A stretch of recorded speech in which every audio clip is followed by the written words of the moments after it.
எல்லாருக்கும் நமஸ்காரம். இன்னைக்கு மகாபாரத கதையில ரெண்டாவது எபிசோட். ரெண்டாவது எபிசோட்ல நீங்க என்ன பார்க்கணும்னா, இப்போ பாரத கதையில வந்து பரீட்சித் மகாராஜாவுக்கு அந்த பாம்பு கட்சி தட்சன்ற பாம்பு கட்சி சாகணுன்ற தட்சகன்ற பாம்பு கட்சி சாகணுங்கிற சாபம் கிடைக்கிறது. அவர் வந்து என்ன பண்றார், அவரோட பிள்ளைய ஜனமேஜயனை அரச பதவிக்கு அமைத்துட்டு அவர் போய் தவம் இருக்கிறதுக்கு போயிடுறாரு. தவம் இருக்கிறதுக்கு போகும்போது சுகமகரிஷி மூலமா இது தான் செய்த பாவத்துக்கு என்ன பிராயசித்தம்னு கேட்பார். அவருடைய குலகுரு கேட்கும்போது அவர் என்ன பண்ணுவார், சுகரை கேட்கணும் அப்படின்வார். சுகமகரிஷியை கூப்பிட்டு கேட்கும்போது சுகமகரிஷி என்ன சொல்வார், மகாபாரதத்தை நீ கேட்கணும், மகாபாரத கதைகளை கேட்டா உன்னுடைய பாவங்கள் தீரும் அப்படின்னு சொல்றார். அந்த மகாபாரத கதையை பரீட்சித்து கேட்கிறார். சரி, பரீட்சித்து கேட்கிறார். அதுக்கப்புறம் பாம்பு கடிச்சு பரீட்சித்து செத்து போயிடுறாரு. ஆனா பரீட்சித்து கேட்ட அந்த மகாபாரத கதை எப்படி வெளி உலகுக்கு வந்ததுன்றது முக்கியமான விஷயம். பரீட்சித்துக்கு அவர் உபதேசம் பண்ணிட்டு இருந்தப்ப, இந்த மகாபாரத கதையை சொல்லியிருந்தப்ப, அங்க சூத பௌராணிகர்னு சுகமகரிஷியோட சிஷ்யன் அவர். சூத பௌராணிகர்னு அவர் ஒரு ரிஷி, அவரும் அந்த கும்பல்ல இருக்கார். அவர் என்ன பண்றார், அவர் வந்து வியாசருடைய சிஷ்யன் ஒருத்தருக்கார், வைசம்பாயனர். இந்த வைசம்பாயனர் சூத பௌராணிகருக்கு ஃப்ரெண்டு. சூத பௌராணிகர் என்ன பண்றார், வைசம்பாயனருக்கு இந்த கதையை சொல்றார். வியாசர் தான் இந்த பாரதத்தை ஏற்றினது. பாரதத்தை வியாசர் எழுதியிருந்தாலுமே மகாபாரதத்தை அவர் வந்து தன்னுடைய சிஷ்யன் வைசம்பாயனருக்கு சொல்லலை, உபதேசிக்கல. ஆனா அவருடைய நண்பர் சூத பௌராணிகர் வைசம்பாயனருக்கு உபதேசிக்கிறார். அது அப்புறம் வியாசருக்கு தெரிஞ்சு போறது. அதுக்கப்புறம் வைசம்பாயனர்கிட்ட வியாசர் என்ன சொல்வார், இந்த ஜனமேஜயன் யாகம் நடத்துறான் இல்லையா, இந்த ஜனமேஜயன் யாகம் நடத்தும் போது அது ஒரு காரணத்தால் நின்று போறது. ஆஸ்திகர்னு ஒரு முனிவர் வந்து அதை யாகம் கேட்டு தடுத்து நிறுத்திடுறார். அந்த கதை பின்னாடி சொல்றேன், வரும் உங்களுக்கு.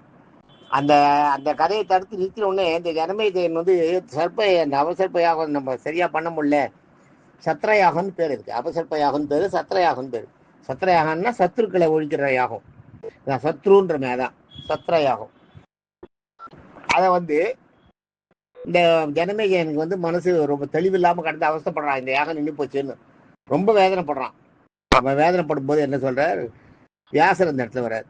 எப்பயுமே அவ வம்சத்து மனுஷா வந்து கஷ்டப்படும் போது அவரால் வியாசர் வந்து அந்த இடத்துல வந்து கஷ்டத்தை நிவர்த்தி படுறதுக்கு வருவார்.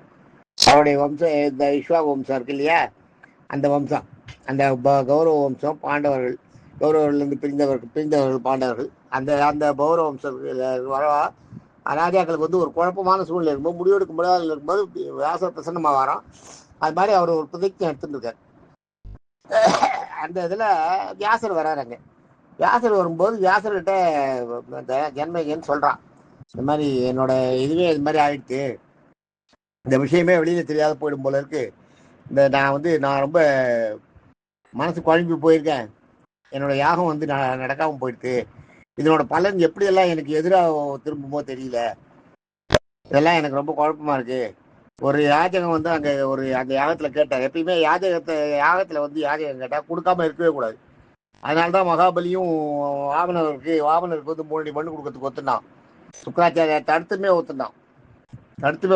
யாகசாலையில வந்து யாகம் நடக்கிற இடத்துல தனக்கு இது வேணும்னு யாகம் கேட்டால்னா அது தடுக்கக்கூடாது. அப்ப ஜனமேஜயன் வந்து இந்த அபசர்ப்ப யாகத்தை செய்யும் போது ஆஸ்திகர்னு ஒரு முனிவர், இந்த ஆஸ்திகரோட கதை பின்னாடி நான் சொல்றேன். இந்த ஆஸ்திகர்னு ஒரு முனிவர் வந்து என்ன பண்ணுவார், இந்த அபசர்ப்ப யாகத்தை நிறுத்தணும்னு சொல்லுவார். இதை நிறுத்தணும், இதுதான் எனக்கு நீங்க யாஜகம் கொடுக்கணும் அப்படின்னு கேட்பார். இவரால் ஒண்ணுமே பண்ண முடியல ஜனமேஜயனால. யாகத்தை நிறுத்துறதா, யாகத்தை நிறுத்தினா யாகம் நின்று போயிடும், அந்த பாவம் வந்து தண்டை சேரும். ஆனா இந்த பிராமணர் வந்து தத்துக்கு அவர் வந்து யாகம் கேட்கும்போது யாஜகம் கேட்கும்போது யாகத்துல அதை கொடுக்காம இருந்தா அந்த யாகம் நடக்காது, எப்படியாவது யாகம் நின்று போகும். ஆக அதை விட நம்ம 2 பேர்கிட்ட அந்த பிராமணருக்கு கொடுக்காம இருந்து யாகம் நின்று போய் அந்த மாதிரி ஆகிறத விட பிராமணன்கிட்ட அது 2 வழியில பெட்டர் வே எதுன்னு பார்க்கும்போது அவர் யோசனை பண்ணும்போது பிராமணர் சொன்ன அதை கேட்டு யாகத்தை நிறுத்திடுற மாதிரி பண்ணலாம், அதுதான் சரியா இருக்கும். எப்படியா இருந்தாலும் பிராமணனுக்கு கொடுக்கலனாலும் அந்த ஆஸ்திகருக்கு கொடுக்கலன்னாலும் யாகம் நின்று போகும். ஏன்னா ஒரு யாகத்தில் வந்து யாசகம் கேட்டவங்களுக்கு கொடுக்கலன்னா அந்த யாகம் நின்று போகும். இது தெரிஞ்சவொடனே அவர் என்ன பண்ணுறார், ஒரு முடிவு எடுக்கிறார் இந்த ஜனமேஜயன். உடனே சரி அவருடைய இதை நிறைவேற்றுவோம், ஆசிரியருடைய அவருடைய வேண்டுகோளை நிறைவேற்றிடுவோன்ட்டு யாகத்தை நிறுத்திடுறேன். யாகத்தை நிறுத்திட்டு இவருக்கு மனசு கடந்து குழம்புறது, ரொம்ப கடந்து அவசப்படுறது, என்னென்னவோ பண்றது. யார் யாரோ வந்து எத்தனையோ முனிவர்கள்லாம் வந்து அவருக்கு ஜனமேஜயனுக்கு ஆறுதல் சொல்ல, ஆனால் அதெல்லாம் கேட்கல அவருக்கு. மனசு நம்ம எவ்வளோ பெரிய தப்பு பண்ணிட்டோம், நிறுத்திட்டமே யாகத்தைன்னு இது வருது. அப்போ வியாசர் அந்த நேரத்தில் வரார். வியாசர் வந்துட்டு வைசம்பாயனர் அவரோட சிஷ்யன் இல்லையா, அவருக்கு மகாபாரத கதை தெரியுன்றது இவருக்கு தெரியும், வியாசருக்கு தெரியும். வியாசர் என்ன சொல்ல, வைசம்பாய் தன்னுடைய சிஷ்யன் வைசம்பாயனை கூப்பிட்டு, உனக்கு தெரிஞ்ச அந்த சூத போராடியர் உனக்கு சொன்ன அந்த மகாபாரத கதையை ஜனமேஜயனுக்கு சொல்லு அப்படின்னா. ஜனமேஜயன் ஒத்துக்க மாட்டார். ஜனமேஜயன் இந்த ஒத்துக்க மாட்டேன், நான் வந்து எனக்கு கதையெல்லாம் வேண்டாம், எனக்கு மனசு ரொம்ப இதுவாக இருக்குது, வேதனையாக இருக்குன்னு. அப்போ வியாசர் சொல்லுவார், பல நியாயங்களை சொல்லுவார். உலகத்தில் வந்து எத்தனையோ இது மாதிரிலாம் நடக்கும், பல அநியாயங்களை சகிச்சுட்டு தான் போகணும். சில அநியாயங்கள் நடக்கிறத கண்ணதில் பார்த்தும் சகிச்சுட்டு தான் போகணும், ஒன்றும் பண்ண முடியாது. இது வந்து இதில் யார் மேலேயும் தப்பு இல்லை. தட்சகனுக்கு வந்து அது மாதிரி ஒரு வரம் வந்தது, அந்த வரத்தை அவன் நிறைவேற்றணும், அது அவனோட வேலை, அதை அவன் செய்யறதுக்கு வரான், வந்து அவன் செஞ்சான். பரீட்சித்து தெரியாமல் பாம்பை போட்டார் அவர் கழுத்தில். அதில் வந்து அந்த சமீகருக்கும் அவர் மேலேயும் தப்பு இல்லை, அவர் தியானத்தில் இருந்தார், அவர் மேலேயும் தப்பு இல்லை. யார் போட்டான்றதை பார்த்து வெகுண்டு எழுந்து சிருங்கி முனிவர் சாபம் கொடுத்தார், அதுலேயும் தப்பு இல்லை. இதில் தப்பு என்னன்னா, பாம்பால் சாகணும்னு பரீட்சித்துக்கு ஒரு சாபம் இருக்கு. அந்த சாபத்தை தான் நினச்சிட்டு சொல்கிறேன். பாம்பால் சாகணும்னு அவனுக்கு இருக்குது, சாபம் இருக்குது. அதனால அந்த பாம்பு கொண்டு போடுறார், இவன் அந்த இடத்துல போகிறான். எல்லாமே காலத்தால் நடக்கிறது, எல்லாம் விதியால் நடக்கிறது, தவிர்க்க முடியாதுன்றதை சொல்லுவார் சூத போராளிகள் சொல்லுவார். சொல்லிட்டு இது வைசம்பாயனர் ஜனமேஜயனுக்கு சொல்லிட்டு அந்த மகாபாரத கதையை சொல்லுவார். இந்த மகாபாரத கதையை சொல்லும்போது அங்க சுமுகர்னு ஒரு ரிஷி காத்துருக்கார், ரிஷி கேட்டுருக்காரு. இதை சுமுகர்ன்ற ரிஷி வைசம்பாயனர் ஜனமேஜயனுக்கு சொன்னதை சுமுகர் கேட்டுருக்கார். சுமுகர் என்ன பண்ற, அவருடைய மகனான சமீக முனிவருக்கு சொல்றாரு விஷயத்தை. சுமுகரோடைய மகன் சுனகர் என்ற அந்த மகரிஷிக்கு விஷயத்த சொல்றாரு இவர் எல்லாத்தையும். சுனகருக்கு சொன்ன உடனே சுனகர் என்ன பண்றார், அதை வந்து நிறைய மக்களை கூட்டி அங்கங்க மகாபாரதத்தை கதையா சொல்ல ஆரம்பிச்சார். உபன்யாசமா சொல்றாரு எல்லாருக்கும், இந்த மாதிரி நடந்திருக்கு, இது மாதிரிலாம் நடந்திருக்கு. அப்படியே வாய் வழியா வந்ததுதான் இந்த மகாபாரத கதை. இதுக்கு நடுவில் இதுல எத்தனை இடைச்சல்கள் இருக்கும், எத்தனை சேர்ந்துருக்கும், எத்தனை குறைஞ்சிருக்கும்ன்றதெல்லாம் தெரியல. அதெல்லாம் இருக்கும், நமக்கு தெரியாது. ஆனா நம்ம காதுக்கு எட்டின வரைக்கும் நம்ம சொல்றதுன்னா இதுதான். பரீட்சித்து மகாராஜாவுக்கு சுகர் சொல்றார். சுகரதை கேட்டு வைசம்பாயனர் கூட இருந்து அதை கேட்டு வந்து சூத போராளிகள் அதை கேட்டு வந்து வைசம்பாயனருக்கு சொல்றார். வைசம்பாயனர் வியாசருடைய கட்டளைப்படி அதை வந்து ஜனமேஜய மகாராஜாவுக்கு சொல்றார் அந்த கதையை, பாரத கதையை. ஜனமேஜயனுக்கு சொல்லும்போது கேட்டு இந்த அந்த சமீகர் வந்து அவருடைய சனக மகர்ஷி அவருடைய மகன் சனகருக்கு சொல்றார். சமீக மகரிஷி அவருடைய மகன் சனகருக்கு சொல்றார். இதுல வந்து பேர் வந்து ஒரே பேர் நிறைய இடத்துல வரும், ஞாபகம் வச்சுக்கோ. இந்த பேரெல்லாம் வந்து வரதான் வரும் எல்லா இடத்துலையும். இப்போ ராமச்சந்திரன்ற பேர் வந்து எத்தனையோ இருக்கு, ராமன்ற பேர் எத்தனையோ இருக்கு, கிருஷ்ணன்ற பேர் எத்தனையோ இருக்கு, சீதன்ற பேர் எத்தனையோ இருக்கு. அது மாதிரி இந்த புராணங்கள்ல பேரெல்லாம் திரும்பி வரும். திரும்பி வரதுனால அந்த பேராச்சேன்னு நீங்க நினைக்காதீங்க. அது வேற, இது வேறையா இருக்கும். அதெல்லாம் நீங்க அதை தெரிஞ்சுக்கணும். அந்த மாதிரி பண்ண அந்த இதை வந்து இது இப்படியாக விஷயம் தெரியுது. அது போட்டோம். இந்த யாகத்தை நடத்துறதுக்கு என்னன்னா, சுதசரவரசன் ஒருத்தர் ஒரு முனிவரும், சுதசரவரசன் ஒரு முனிவரும், அவருடைய பிள்ளை சோமேஸ்வரவரஸ். இவர் ராஜா கூப்பிட்டு சுதசரவரச கேட்கிறார், அவர் என் பிள்ளையை கேளு, என்ன சொல்றான்னு கேளு அப்படின்னுவார். அவர் சரின்றார். அவர் வந்து இவா 2 பேர் தான் அதை பண்றதுக்கு ஒத்துக்கிறான். இப்ப இது யாருன்னா வாசுகின்னு ஒரு பாம்பு, ஆண் பாம்பு. அது ஞாபகம் வச்சுக்கோ, பெண் பேரை வச்சு பார்க்காதீங்க. பேர் வந்து வாசுகி, ரமணி, சத்யா, இதெல்லாம் வந்து டபுளா ஆம்பளைக்கு இருக்கும், பொம்னாட்டிக்கு இருக்கும் அந்த பேர். இதுல வந்து வாசுகின்ற பாம்பு ஆண் பாம்பு.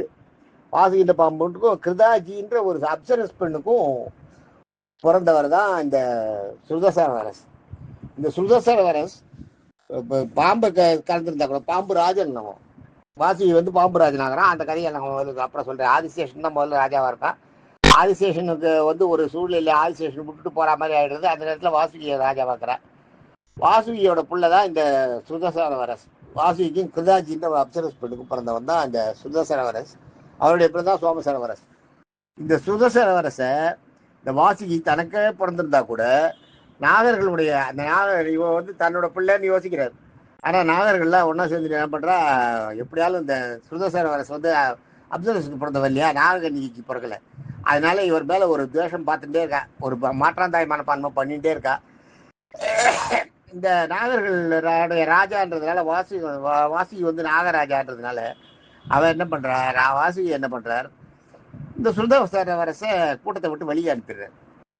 இதுல சுதசரவரசுக்கு அவர் மேல அந்த நாகங்கள் மேல ஒரு கரம் இருந்தது, மனசுக்குள்ள வர வஞ்சம் இருந்தது. சுதசரவரசுக்கு இருந்தது, இந்த நாகங்கள் மேல வஞ்சம் இருந்தது. இந்த யாகத்தை பண்றதுக்கு அவர் ஒத்துன்றதுக்கு இதுவும் ஒரு காரணம். ஏன்னா அபசர்ப்ப யாகத்துல நாகங்கள் எல்லாம் வந்து விளைவிக்கிறா இல்லையா, இவளையெல்லாம் சாகட்டம் எல்லாம் நம்மள கூட்டத்தில் சேர்க்க மாட்டேன்னால இவ எல்லாம் போய் சேரட்டுன்ற அது ஒரு காரணமும் உண்டு. தன்னுடைய மகன் சோமேஸ்வர செய்கிறார். இது இல்லாத உதங்கிறது ஒரு மகர்ஷி. இந்த உதங்க மகர்ஷி என்ன பண்றார், உதங்கருக்கும் அந்த தட்சகனுக்கும் ஆகாது. எப்படி ஆகாது போச்சுன்னா, உதங்கர் வந்து அவருடைய குருவுக்கு ஒரு ஒரு வைரத்தாலான ஒரு வைரக்கல்லாலான ஒரு மணியே பரிசா ஒரு ராஜா கிட்ட இருந்து வாங்கிட்டு வருவார். அவரோட குரு கேட்பார்.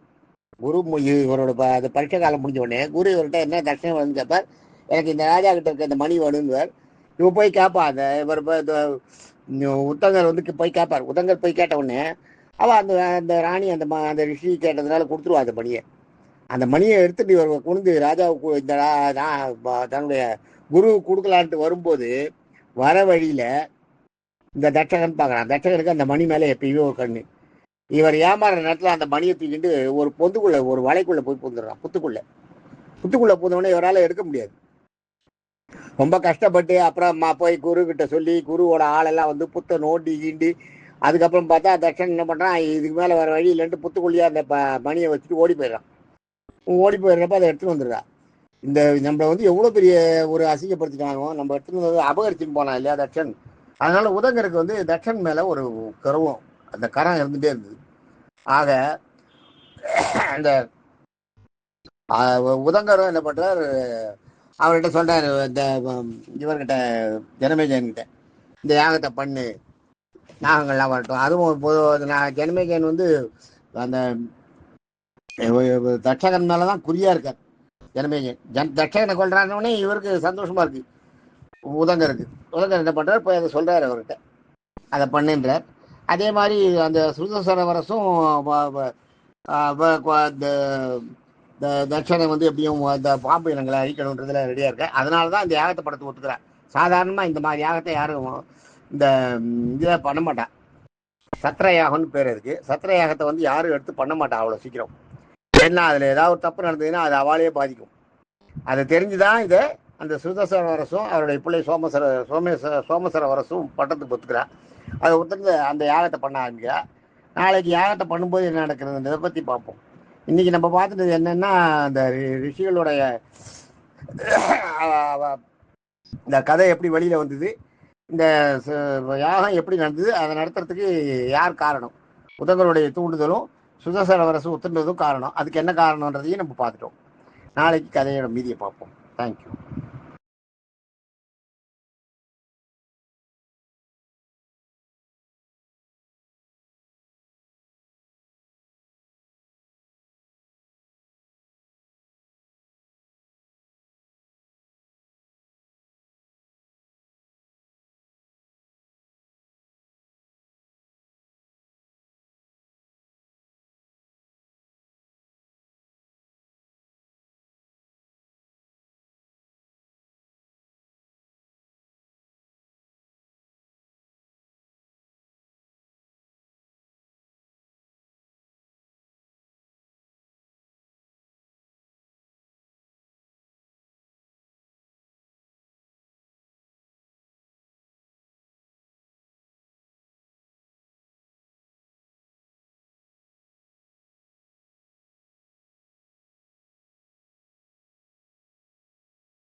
இந்த இந்த யாகத்தை நடத்தணுன்ற எண்ணம் ஜனமேஜயனுக்கு இல்லை.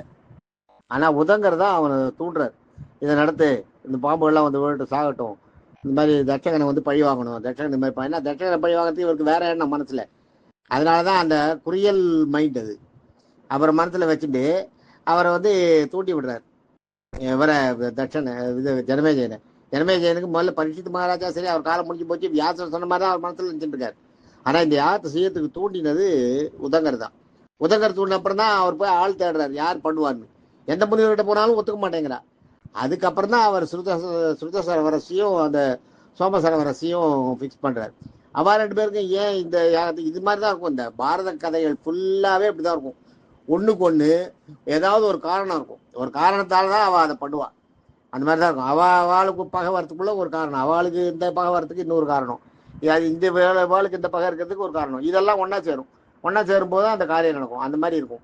அது மாதிரி ஸ்ருதசரவரசுக்கு பாம்பு மேலே ஏன் கோவம்ன்றது அதுக்கு ஒரு காரணம். உதங்கருக்கு ஏன் தட்சகன் மேலே கோவம்ன்றது அதுக்கு ஒரு காரணம். இவாள்லாம் சேர்ந்து ஜனமேஜயனை பலிக்கடை ஆக்கி அவனை வந்து இந்த யாகத்தை பண்ண வைக்கிறா, பாதியில் நிறுத்த வைக்கிறா. எல்லாமே இவா காரணம். தேங்க்யூ. நாளைக்கு பார்ப்போம்.